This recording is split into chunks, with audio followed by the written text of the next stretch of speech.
émission spéciale Sky Business Day depuis le Vélodrome national de Saint-Quentin en Yvelines. De retour au Vélodrome national de Saint-Quentin en Yvelines pour la 4e édition du Sky Business Day, la convention d'affaires de Saint-Quentin en Yvelines. Nous sommes toujours dans le village de l'innovation et là j'ai à côté de moi une start-up, sportive la start-up. Bonjour Yannick Guéret, donc créateur de Yaspiz. Alors qu'est-ce que c'est Yaspiz ? Qu'est-ce que c'est Yaspiz ? Yaspiz, très simplement, en fait, c'est la nouvelle application mobile qui va permettre de trouver facilement et rapidement un partenaire sportif, une association sportive, un coach sportif ou une salle de sport. Pour faire un peu plus simple, on est un peu le Doctolib du sport.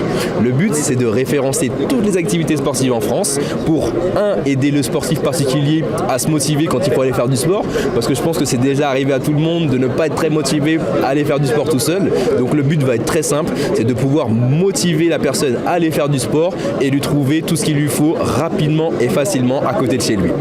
Alors vous êtes une start-up, il a fallu la créer. Racontez-nous un petit peu le début. Donc on a l'idée, ça vient comment de se dire tiens je vais créer une application pour faire du sport ? C'est une très bonne question. Alors comment c'est venu l'idée ? En fait je suis ancien champion de France de danse et en fait quand j'ai arrêté mon travail j'ai voulu me remettre tout simplement à la pratique d'une activité sportive et faire du sport tout seul pendant 3 semaines, 1 mois, ça devenait démotivant. Et je me suis dit, on était en 2015 à l'époque, est-ce qu'il n'existe pas une application mobile qui va me permettre de trouver soit un partenaire, soit un lieu de pratique pour aller faire mon sport ? Et j'ai rien trouvé. Et donc c'est à partir de là en fait que j'ai créé, développé dans ma tête, dans mon cerveau, cette idée-là de pouvoir trouver une activité ou un partenaire à côté de chez lui. Et donc par la suite, on a travaillé avec la chambre de commerce des Essonnes, puis celle de Versailles, et dernièrement donc au Ski Cube, dans laquelle je suis en post-incubation. Donc nous avons pris des locaux suite à nos incubations de 2 ans et maintenant nous sommes en train de se développer, de un peu essayer de être le leader sur le marché européen et surtout Île-de-France. Donc vous l'avez cité, vous êtes allé donc à une phase de développement. Vous êtes allé vers le Ski Cube qui est l'incubateur de Saint-Quentin en Yvelines. Alors justement, qu'est-ce qu'on y fait au Ski Cube et comment on est accompagné pour justement mettre vraiment en route son projet ? Alors ce qui est super intéressant avec notre accompagnement au Ski Cube, c'est que lors de notre incubation, on suit une formation de 3 mois qui s'appelle le Genesis Lab.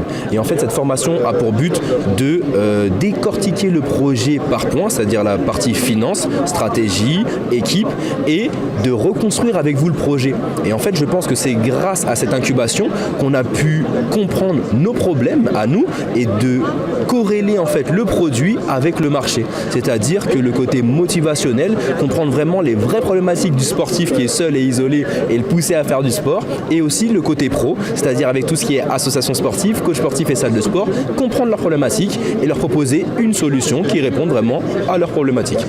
Alors, donc vous avez été incubé au Ski Cube. Aujourd'hui, vous en êtes où de votre projet dans son développement ? Dans son développement, alors à l'heure actuelle, on est vraiment en phase de commercialisation. C'est-à-dire que la prochaine application arrive pour janvier 2020. Donc nous sommes en recherche de partenaires, c'est-à-dire professionnels, des associations, des coachs sportifs et des salles de sport, mais pas que. Nous recherchons aussi des bêta-testeurs qui souhaitent tester l'application parce que nous travaillons vraiment en partenariat avec toutes les parties prenantes de l'application. Nous avons aussi des sportifs particuliers qui ont besoin de se motiver pour aller faire du sport, donc leurs retours sont vraiment très importants, mais nous avons aussi besoin de retours pour le logiciel que nous proposons aux professionnels du sport. Alors les gens qui veulent vous aider, est-ce qu'il y a une adresse, on leur dit quoi ? Oui, bien sûr, vous pouvez nous suivre sur les réseaux sociaux @Yaspiz, YASPEEZ, ou sinon sur notre site internet www.yaspiz.fr. L'échéance de votre projet, vous voulez sortir l'application à quelle échéance ? On compte la sortir pour janvier-février 2020 pour une première version bêta et on compte vraiment avoir une application efficace et opérationnelle pour septembre 2020. Merci, c'est tout ce qu'on vous souhaite. Et n'oubliez pas, là où il y a du sport, Yaspiz. Yaspiz. Et voilà, c'était une pub gratuite sur Radio Sensation. Donc nous on va se retrouver dans quelques instants, toujours ici au Vélodrome national Saint-Quentin en Yvelines pour le Sky Business Day, la convention d'affaires donc des entreprises de Saint-Quentin qui se rencontrent donc ici. On se retrouve tout à l'heure et puis si vous voulez réentendre en podcast audio et vidéo, c'est sur le site de Radio Sensation, radiosensation.fr.